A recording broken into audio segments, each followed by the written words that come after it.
گفتگو کا عنوان آیت البر، سوا پارہ مکمل ہو چکا ہے۔ سورہ بقرہ 28 پارے پر مشتمل ہے، جس میں سے سوا پارہ ہو چکا، اب آخر کا سوا پارہ باقی ہے۔ یہ آیت بر جو کہلاتی ہے یہ سورہ بقرہ کا نصف ہے، آدھا تقریباً آپ سن چکے، اب آدھا باقی ہے۔ اب یہاں تک میں ایک اجمالی خاکہ دو چار لفظوں میں پیش کر دوں کہ اب تک جو آپ نے سنا، شروع میں قرآن کریم ہدایت کی کتاب ہے جس میں کوئی شک نہیں ہے بتایا گیا، پھر متقیوں کے صفات بتائے گئے، پھر انکار کرنے والوں کا اور ان کے انکار کرنے کی عادتوں کا تذکرہ کیا گیا، درمیان میں یہودیوں کی ہر دھرمی کا تذکرہ کیا گیا کہ وہ کیسا تنگ کرتے تھے، اور آخر میں موحد کیسے اپنے الفاظ اللہ کے پاس پیش کرتا ہے، ابراہیم کی دعائیں پیش کی گئی، بیت اللہ کی تعمیر کا تذکرہ کیا گیا، اور اس کے بعد جو حق چھپاتا ہے اس کی سزا بتائی گئی۔ گویا جتنی شکلیں تھیں انکار کرنے والوں کی ان تمام پر تبصرہ ہو گیا۔ یہ انکار کرنے والوں کی بات تھی، اب یہاں سے انکار کرنے والوں کی نہیں بلکہ اقرار کرنے والوں کی تربیت کی بات ہوگی۔ یہاں سے لے کے آخری صورت تک آپ ایمان والوں کی تربیت، ان کے اخلاق، ان کے عقائد، ان کے معاملات کیسے ہوں، یہاں سے لے کے اب روزے کے مسائل، قصاص کے مسائل، رمضان کے مسائل، طلاق کے مسائل، نکاح کے مسائل، آخری تک اب ان کا تذکرہ نہیں آئے گا، اب ان کا تذکرہ آئے گا جو اقرار کرنے والے ہیں۔ یہاں سے رخ بدل جائے گا آپ کا۔ اگر آپ پورے شریعت کو نچوڑ کر تقسیم کریں اصول میں تو تین چیزیں ہوتی ہیں، ایک عقیدہ، دوسرے اعمال اور تیسرے اخلاق۔ اب یہ تین چیزوں کی تفصیل یہاں سے آئے گی۔ پہلی آیت جو ہماری ہے آیت البر کی، ایک تینوں ہیڈنگ یہاں بتائی جائیں گی، عقائد کیا ہیں اور معاملات کیا ہیں اور اخلاق کیا ہیں۔ پھر اس کے بعد کی آیت المسلسل ان کی وضاحت تفصیل ڈیٹیل کے سامنے آئیں گی۔ آیت البر اس کا نام کیوں ہے؟ پہلا لفظ ہے البر، لیس البر، بر مانے نیکی۔ جب قبلہ بدلا گیا تو یہودیوں نے اسلام پر اعتراض کیا تھا کہ ان کا قبلہ بدلتا رہتا ہے، کبھی ادھر کبھی ادھر، اور اتنا اس کو اچھالا گیا کہ اگر وہ قبلہ صحیح تھا تو اب غلط، اور اگر اب صحیح تو پہلے والوں کی نمازیں درست نہیں، اس کو خوب اچھالا گیا۔ اس کا جواب پیچھے آ چکا ہے، اجمالاً یہاں پھر دیا گیا کہ تم تو لگتا ہے سارا دین سمیٹ کر سمت قبلہ میں لا کر داخل کر دینا چاہتے ہو، نیکی یہی نہیں ہے کہ منہ تمہارا کدھر ہے، نیکی یہ ہے، یہ ہے، یہ ہے، یہ اس کی تفصیل آ گئی اسی آیت میں۔ نیکی صرف یہی نہیں ہے کہ تمہارا رخ کدھر ہے، صحیح نیکی تو یہ ہے کہ مالک کا حکم کدھر ہے، مالک کی اطاعت، یہ اصل نیکی۔ اسی واسطے آیت البر میں اس مضمون کو اللہ نے تفصیل سے پیش کیا، اور اگر صرف ایک آیت کی تفصیل سے آپ ذہن نشین کر لیں تو آپ کے عقائد اور اعمال، اخلاق، معاملات سب درست ہونے کے واسطے کافی۔ فرمایا آیت کے الفاظ میں لیس البر، نہیں ہے نیکی، ان تولوا وجوہکم، کہ تم پھیر لو اپنا چہرہ، اپنے چہروں کو تم کسی سمت میں پھیر لو، یعنی قبل المشرق والمغرب، مشرق کی طرف منہ کرنا یا مغرب کی طرف منہ کرنا، بس یہی نیکی اصل نہیں ہے۔ ولکن البر، لیکن صحیح نیکی، اصلی نیکی یہ ہے من آمن باللہ والیوم الآخر والملائکہ والکتاب والنبیین، یہ نیکی کی اقسام۔ لیکن نیکی یہ ہے جو اللہ پر ایمان لایا، من آمن باللہ، اللہ پر ایمان لایا، یہ تو ایک مجمل لفظ ہے۔ ایمان لایا اللہ پر تو کیا مطلب؟ اللہ کا یقین کر لیا، اللہ کو دیکھے بغیر اس کے ہونے کا یقین، اللہ کو دیکھے بغیر اس کے صفات کا یقین، اللہ کو دیکھے بغیر اس کے وعدوں کا یقین، اللہ کو دیکھے بغیر اس کی وعیدوں کا یقین، یہ ہے آمن باللہ۔ من آمن باللہ کا مطلب یہ ہے اللہ تعالیٰ پر ایمان لایا، یعنی اس ذات کا یقین دل کی تصدیق کے ساتھ، اعتراف کے ساتھ، اور اس میں شک نہیں۔ شک کے ساتھ یقین جمع نہیں ہوتا، اور کسی کو شک بھی ہے اور یقین بھی ہے تو اس کا نام تردد ہے، اس کا نام یقین نہیں، کیونکہ سورہ حجرات میں اللہ نے کہا ہے آمنوا ثم لم یرتابوا، ایمان لائے پھر شک نہ کرے، اگر ایمان لانے کے بعد شک بھی ہے تو وہ ایمان قابل قبول نہیں۔ ولکن البر من آمن باللہ، لیکن ایمان اصلی کمال نیکی کا کیا ہے کہ اللہ کی ذات پر ایمان لا، یقین کر لے۔ کچھ چیزیں ایسی ہیں جن کو دیکھے بغیر ماننا ہے، جس کو ایمان بالغیب کہتے ہیں، دیکھے بغیر، ایمان بالغیب، غیب پر ایمان۔ آپ نے اللہ کو دیکھا نہیں ہے اور دیکھا بھی نہیں جا سکتا اس کائنات میں، پھر بھی ماننا ہے، بغیر دیکھے ماننا، یہ ایمان بالغیب ہے۔ کوئی دیکھ کر ماننا چاہے تو وہ دیکھ ہی نہیں سکتا، یہاں تو ماننا ہی ہے بغیر دیکھے ہوئے، اور ماننے کا مطلب یہی کہ شک سے خالی ہو، اس کا حکم سامنے آنے کے بعد دل میں یہ بات نہ آئے کہ میں مانوں کہ نہ مانوں، کیونکہ اس کو مان چکا ہوں جب، تو اس کا حکم بھی اب مجھے ماننا ہی ہے۔ یہ نہیں ہے کہ اس کی ذات کو تو مان لیا، اس کی صفات کا انکار کیا، اس کی ذات کو تو مان لیا، اس کے احکام کا انکار کیا، اس کی ذات کو تو مان لیا، اس کے وعدوں کا یقین نہیں کیا، یہ ایمان کے خلاف۔ آمن باللہ، اللہ کا یقین، یقین آیا کہ نہیں آیا کیسے معلوم؟ ہم تو خاندانی مسلمان ہیں، مسلمان کہاں پیدا ہو گئے، مسلمان ہم ہیں، اللہ کی ذات کا یقین دل میں آیا کہ نہیں آیا کیسے معلوم؟ کوئی ترازو ہے اس کی؟ ترازو ہے، ایک نہیں ہے، کئی ترازو۔ کتاب الایمان بخاری جلد اول میں اس کی بہت ترازو ہے، کہا جس کو ایمان کی لذت چاہیے، ایمان کی حلاوت چاہیے، ایمان کی تکمیل چاہیے، وہ اپنے ایمان کو ان چیزوں پر تول کر دیکھ لے۔ کسی سے محبت کرے اللہ کے لیے، کسی سے بغض رکھے اللہ کے لیے، کسی کو دے اللہ کے لیے، کسی کو نہ دے اللہ کے لیے، یہ کیا ہے؟ جس نے ایسا کر لیا اس نے اپنا ایمان کامل کر لیا۔ اب دیکھو، آپ کسی کو دیتے وقت اللہ کی وجہ سے دینا ہے، منع کرتے وقت اللہ کے لیے منع کرنا ہے، محبت اللہ کی خاطر ہے، نفرت اللہ کی خاطر ہے، تو لوگ آپ کا دل خود بولے گا آپ کا ایمان کس درجے کا ہے۔ یہ ایک ترازو ہے۔ فرمایا نبی صلی اللہ علیہ وسلم نے واللہ لا یامن، واللہ لا یامن، واللہ لا یؤمن، اللہ کی قسم وہ مومن نہیں ہے، اسے لوگ امن میں نہیں ہے۔ جو شخص ایسا ہو کہ دوسرے لوگ اس سے محفوظ نہ ہو، جب بار بار فرمایا آپ نے کہ اللہ کی قسم وہ مومن نہیں ہے، صحابہ نے پوچھا کون؟ فرمایا کہ جس کے زبان سے اور جس کے ہاتھ سے اور جس کی شرارتوں سے اس کا پڑوسی محفوظ نہ ہو وہ مومن نہیں۔ ترازو ہے حضور کی، اس میں توڑ کر دیکھو، یعنی ایمان کامل نہیں ہے، اس کا کوئی ثابت نہیں ہوگا، اس کا ایمان کامل نہیں۔ ایمان کامل ہے تو بندہ مفید بنتا ہے، مضر نہیں بنتا۔ جب کوئی چیز کامل ہے تو وہ مضر نہیں ہے، مفید، خاص طور سے مومن۔ تو جو شخص اللہ کی ذات پر ایمان لایا، والیوم الآخر، اور آخرت کے دن پر ایمان لایا، یوم مانے دن، آخر مانے آخری دن، اس کے بعد پھر سورج نہیں نکلے گا، اس کا نام قیامت ہے، اس کا نام یوم الحساب ہے، یوم المحشر ہے، یوم الحسرت ہے، یوم الدین ہے، یوم الجزاء ہے، یہ سب اس کے نام ہیں۔ اس دن کا یقین لانے کا مطلب کیا ہے؟ وہ دن ضرور آئے گا، جتنے دنیا میں ہیں یہ سب مر جائیں گے، اور جتنے مر چکے ہیں وہ پھر دوبارہ سب کے ساتھ اٹھیں گے، اور سب کے زندگی بھر کا حساب لیا جائے گا۔ نیکیوں کا پلڑا جھک جائے گا تو نام اعمال دائیں ہاتھ میں آئے گا اور پلسرات سے پار ہو جائیں گے، اور بائیں ہاتھ میں آئے گا تو نام اعمال بائیں ہاتھ میں دیا جائے گا، اور جہنم میں جانے والے ہوں گے، پلسرات میں گرتے ہوئے جائیں گے۔ ذرہ برابر بھی ایمان ہے تو وہ دھلائی کے بعد ہی صحیح جنت میں لائے جائیں گے۔ یوم آخرت سے یہ ایمان ہونا چاہیے۔ اگر قیامت ہے قیامت ہے قیامت ہے یہ کافی نہیں ہے، قیامت ہے، قیامت میں کیا ہوگا، کون سرخرو ہوں گے، کون کامیاب ہوں گے، اس کیفیت کے ساتھ ماننا، تب قیامت پر ایمان مانا جائے گا۔ نمبر 3 والملائکہ، فرشتوں پر یقین۔ فرشتوں پر ایمان کا مطلب کیا ہے؟ فرشتے بغیر دیکھے، ہماری آنکھوں میں آئے بغیر، وہ اللہ کی ایک مخلوق ہے، وہ نور سے پیدا ہوئے ہیں، جنات نار سے پیدا ہوئے ہیں، انسان مٹی یعنی خاک سے پیدا ہوئے ہیں۔ یہ فرشتوں کو اللہ نے نور سے پیدا کیا، جناتوں کو آگ سے پیدا کیا، انسانوں کو مٹی سے پیدا کیا۔ انسان چونکہ مٹی سے ہے، اس میں خیر اور شر دونوں کی گنجائش ہے، جنات بھی آگ سے ہیں، ان میں دونوں کی گنجائش ہے، لیکن فرشتے نور سے ہیں، ان میں معصیت کی گنجائش نہیں ہے، یہ معصوم ہوتے ہیں۔ جیسے اندھا دیکھنے پر قادر نہیں، ایسے فرشتے گناہ پر قادر نہیں، فرشتے وہی کرتے ہیں جو خدا کا حکم ہوتا ہے، اللہ کی نافرمانی کرنے پر قادر نہیں۔ لا یعصون اللہ ما امرهم ويفعلون ما یؤمرون، سورۃ تحریم پارہ 28۔ تو فرشتوں پر ایمان کا یہ مطلب۔ والکتاب، اور کتاب پر یقین۔ کتاب پر یقین کس معنی کر کہ یہ کتاب کامل ہے، یہ ہدایت دینے والی ہے، اس کتاب میں جو حلال اور حرام ہے یہ اللہ کا فیصلہ ہے، اس کتاب کی ہدایت ہی اصل ہدایت ہے، اس کتاب کے بغیر کوئی نجات اور ہدایت نہیں پا سکتا۔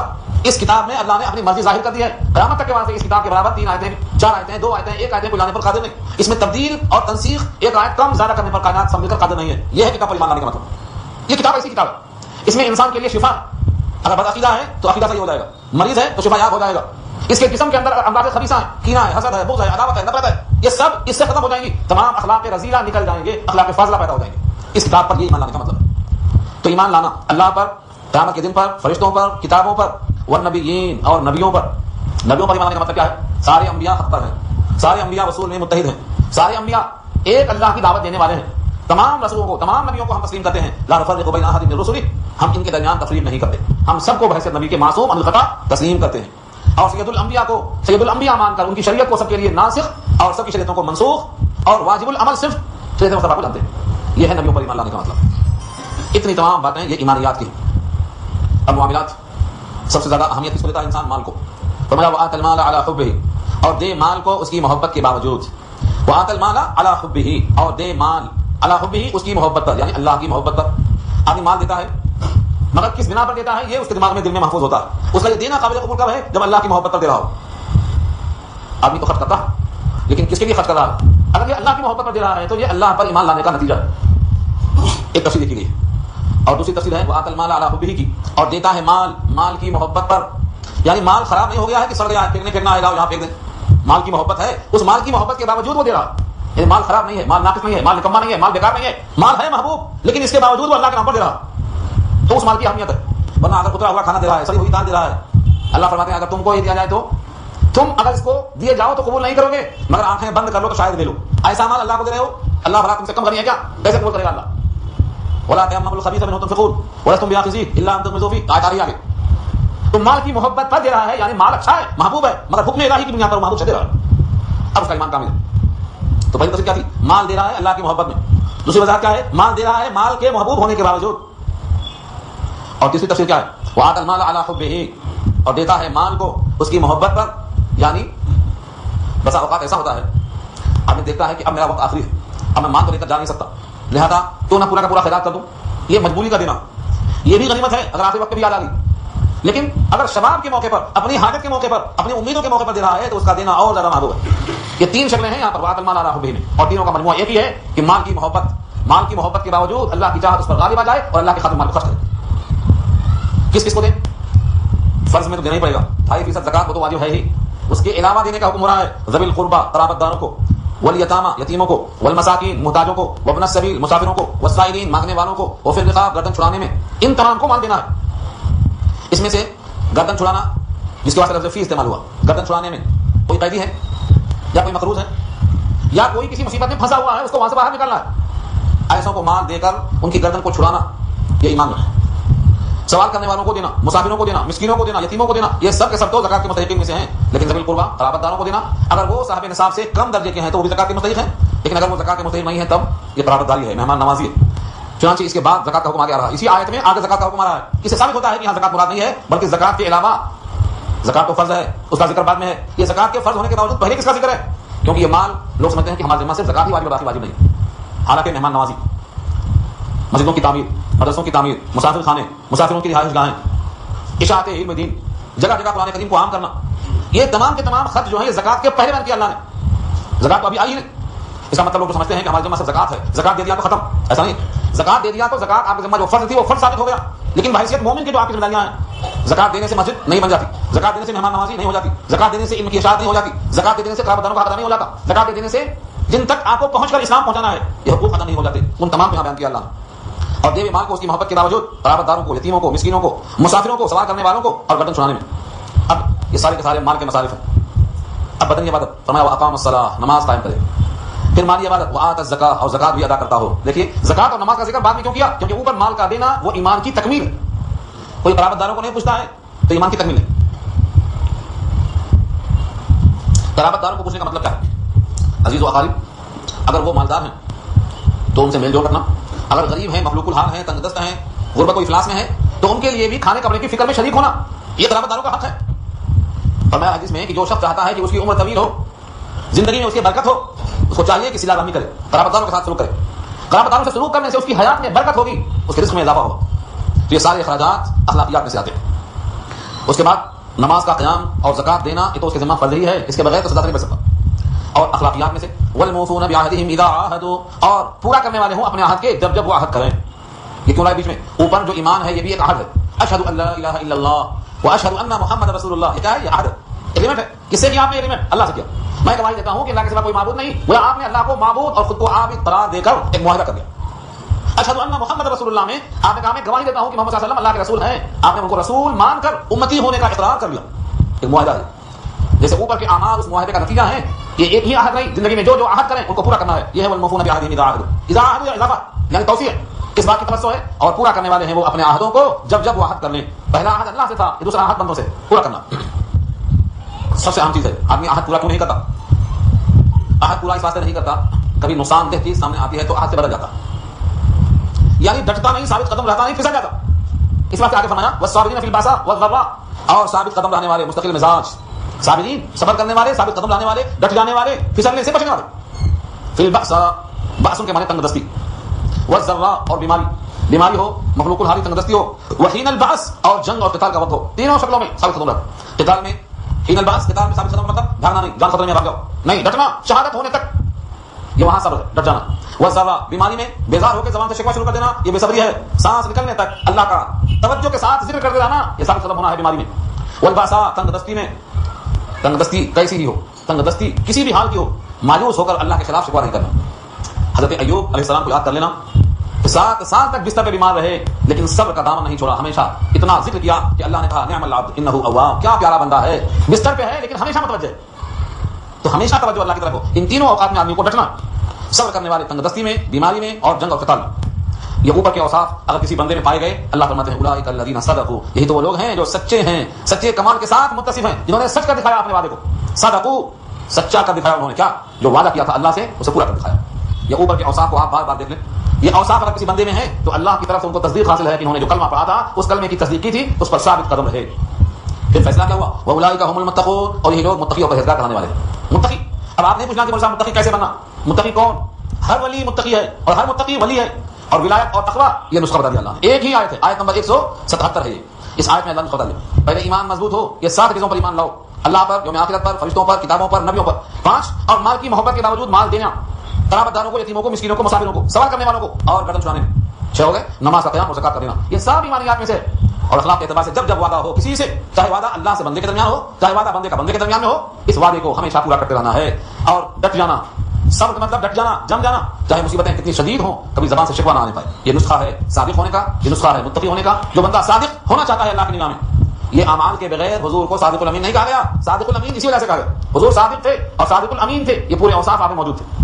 آپ کو اگر صادق ہونا چاہتا ہے اور متقی ہونا چاہتا ہے تو ان اوصاف کو اپنانا پڑے گا. اس کے بغیر خوش فہمی ہے, غلط فہمی ہے, دھوکہ ہے. وہ سمجھتا ہے کہ ہم ایسے اور ویسے ہیں, لیکن اللہ کی نگاہ میں ترازو یہی.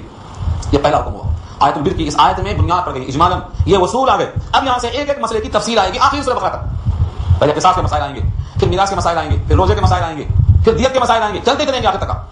یہ ان تمام کا اجمال تھا, خلاصہ تھا, تلخیص تھی, اس کی ہیڈنگ تھی, اس کی مائن لائن تھی. اب یہاں سے ایک مسئلے کی وضاحت آتی جائے گی سورہ بقرہ کے ختم تک. اس میں سے ایک مسئلہ یہ ہے قصاص. قصاص کیا ہے؟ قصاص کہتے ہیں بدلہ. کسی نے تھپڑ مارا, اس کے جواب میں تھپڑ. کسی نے دانت توڑ دیا, اس کے جواب میں دانت. ان النفس بالنفس والعين بالعين والانف بالانف والاذن بالاذن والسن بالسن والجروح قصاص. جو جیسی سزا پایا ہے اس کے بقدر اتنا ہی سزا اس کو دینا, یہ قصاص کہلاتا ہے. یہ جائز ہے لیکن معاف کر دینا بہتر ہے. بدلہ لینا جائز ہے لیکن معاف کر دینا بہتر ہے. یہ اللہ نے خوب واضح کیا. اللہ قادر مطلق ہے, وان اللہ عفو غفور کہا ہے. اللہ معاف کرنے پر قادر ہونے کے باوجود معاف کر دیتے ہیں, لہذا تم بھی قدرت کے باوجود معاف کرنا سیکھو. تخلقوا باخلاق اللہ. تو پہلا مسئلہ کیا ہے؟ قصاص. یا ایھا الذین آمنوا کتب علیکم القصاص, اے وہ لوگ جو ایمان لے آئے ہو, فرض کیا گیا تم پر قانون قصاص. فرض کیا ہے؟ فی القتل, قتل بمعنی مقتول, قتل عمد. پھر قتل کی کئی قسمیں آتی ہیں. قتل عمد جان بوجھ کے قتل کرنا, یعنی ایسی چیز سے مارا جس سے آدمی مارا جاتا ہے, دھاردار چیز سے جو کاٹ دیتی, پھاڑ دیتی, جس سے انسان کا جسم کٹ جاتا, خون بہہ جاتا. عام طور سے وہ قتل میں استعمال ہوتا. ایسی چیز سے مارا ہے تو وہ قتل عمد کراتا, جان بوجھ کے. کبھی ایسا ہوتا ہے کہ آدمی مارنا نہیں چاہتا مگر وہ مر جاتا. مثلا مکہ مارا, مکے سے کون مر جاتا؟ تھپڑ مارا, تھپڑ سے کوئی بھی نہیں مر جاتا, لیکن اللہ کی مرضی ایسی جگہ پہ گھسا لگ گیا کہ مر گیا. اور یہ ہوا سورہ قصص 20 میں آئے گی بات, انتظار کرو. حضرت موسیٰ نے ایک قبطی کو ایک تھپڑ مارا, فوقظه موسیٰ فقضى عليه قال هذا من امر الشیطان. ایک جھاپڑ مارا, وہ مر گیا. حضرت موسیٰ نے مار ڈالنے کا ارادہ نہیں کیا تھا, صرف تنبیہاً تھپڑ مارا تھا اس کو. اس کا نام قتل عمد نہیں ہے, قتل خطا. قتل خطا ہے, غلطی سے مر گیا. اور بھی قسم اس کی, قتل خطا سے ہٹ کر جان بوجھ کے مارنا قتل عمد ہے, غلطی سے مارنا قتل خطا ہے. کسی اور کو مار رہا تھا, کسی اور پر لگ گیا, یہ شبہ عمد ہے. ہرن کو مار رہا تھا, آدمی کو لگ گیا, یہ شبہ عمد ہے.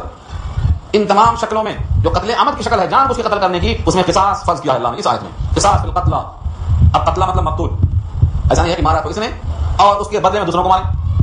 ایک قبیلہ تھا, اس کی طاقت زیادہ تھی, دوسرا قبیلہ کمزور تھا, اس کے افراد کم تھے. دونوں میں جنگ ہوتی تو کہا تم نے ایک کو مارا تو ہم تمہارے دو ماریں گے, تم نے ہمارے ایک آدمی کو مارا تو ہم تمہارے دو آدمی کو ماریں گے, تب برابر ہوگا, تو ہم بڑے ناک والے. اگر تم نے ہمارے پاس کی کسی عورت کو مارا تو اس کے بعد تمہارے ہم مردوں کو ماریں گے, تم نے کسی غلام کو مارا تمہارے آزاد کو ماریں گے. اسلام نے کہا یہ نہیں.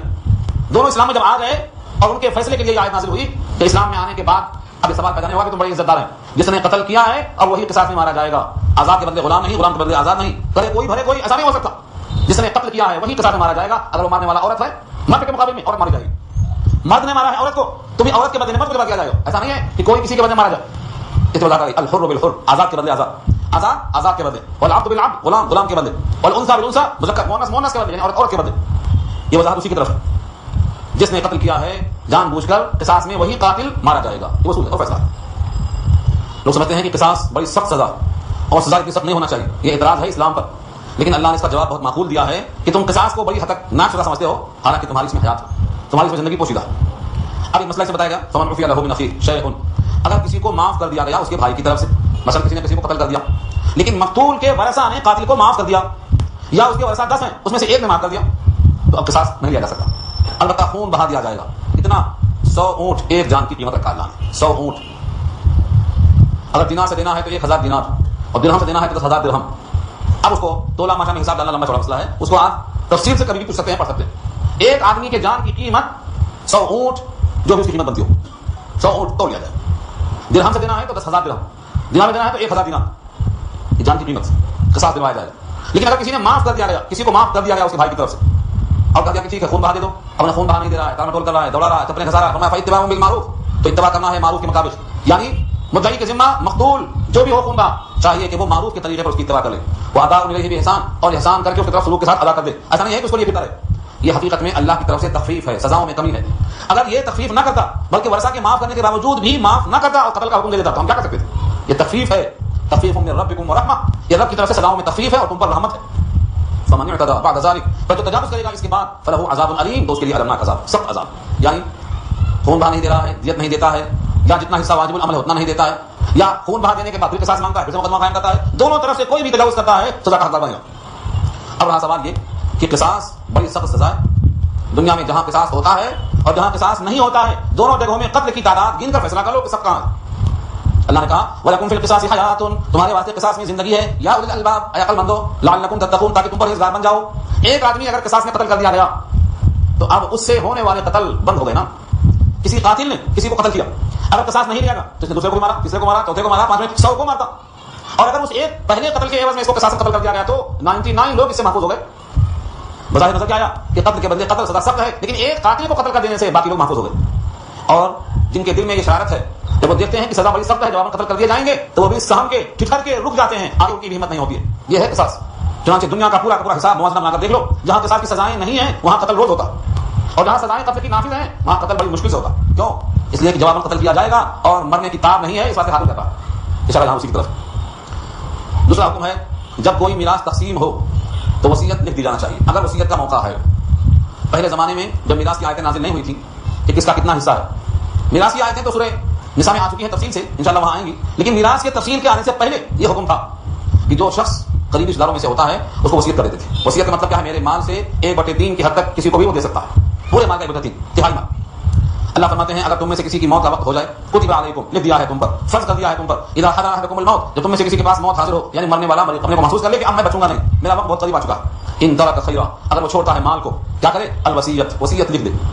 یہ وصیت اس وقت فرض تھی جب میراث کی تقسیم نہیں تھی. جب تقسیم میراث کا حکم آ گیا تو وصیت اب فرض نہیں ہے، لیکن جن کے لیے محرومی کا خدشہ ہے اس کے حق میں وصیت آج ضروری ہے، آج واجب ہے. الوصیت للوالدین، ماں باپ کے حق میں وصیت کرے، والاقربین، قرابت داروں کے حق میں وصیت کرے، بالمعروف، دستور کے موافق، حقا علی المتقین، متقیوں پر یہ حق ہے. حدیث میں آتا ہے اگر کسی کو اندیشہ ہے کسی کی محرومی کا تو اس کو وصیت کر دینا چاہیے، وصیت کو لکھ کر تکیے کے نیچے رکھ دینا چاہیے. اگر 3 دن سے زیادہ گزر گیا وصیت نہیں کی تو اللہ کے یہاں اس کا مواخذہ ہوگا. کیوں؟ بسا اوقات وہ محروم ہو جاتا ہے. جیسے پوتا، چاچا کے ہوتے ہوئے پوتے کو میراث نہیں ملتی، محروم ہو جائے گا، کیونکہ وہ قریب ہوتے ہوئے بعید کو نہیں ملتی، نزدیکی کے ہوتے ہوئے دور کو نہیں ملتی. ایسے موقع پر دادا پر لازم ہے 3 دن سے زیادہ نہیں سنا لکھ دینا چاہیے وصیت کہ بیٹے کو یعنی پوترے کو 1/3 وصیت کر سکتا ہے. مگر اب حکم آ گیا ہے کہ وصیت اس کے حق میں نہیں ہو سکتی ہے جن کا حصہ اللہ نے مقرر کر دیا ہے، لا وصیت علی وارث. یہ دستور کے مطابق فرض ہے. اب اگر کوئی شخص بدل ڈالے، بدلنے والے پر گناہ ہوگا. فرمایا فمن بدلہ بعد ما سمعه، پر جو اس کو بدل ڈالے اس کے سن لینے کے باوجود، فانما اثمه، تو اس کا گناہ ہوگا علی الذین یبدلونه، ان لوگوں پر جنہوں نے اس کو بدل ڈالا. وصیت کو اگر کوئی بدل دیتا ہے تو بدلنے والے گناہگار ہوں گے. ان اللہ سمیع علیم، بے شک اللہ سننے والے اور جاننے والے. فمن خاف من موص جنفا او اثما فاصلح بینهم فلا اثم علیہ، جس کو اندیشہ ہو وصیت کرنے والے کی طرف سے، کس بات کا اندیشہ ہو؟ جنفا، بے عنوانی کا، یعنی کسی طرف جھک پڑا، اپنے دماغ سے اپنی محبت سے مجبور ہو کر کسی کی طرف مائل ہو گیا، او اثما، یا گناہ کر بیٹھا، فاصلح بینهم، تو کوئی اس میں اگر مصالحت کرا دے، ان کی اصلاح کرنے کی فکر کر دے، فلا جناح علیہ، فلا اثم علیہ، ان پہ کوئی گناہ نہیں. ان اللہ غفور رحیم، بے شک اللہ مغفرت کرنے والے اور رحم کرنے والے ہیں. یہاں پر رکوع مکمل ہو گیا. اب اس کے بعد انشاءاللہ روزے کے مسائل اور روزے کے فدیے، پھر رمضان میں قرآن کی فضیلت، یہ تمام مباحث تفصیل سے انشاءاللہ آ رہے ہیں. آپ حضرات دعا کر لیجیے.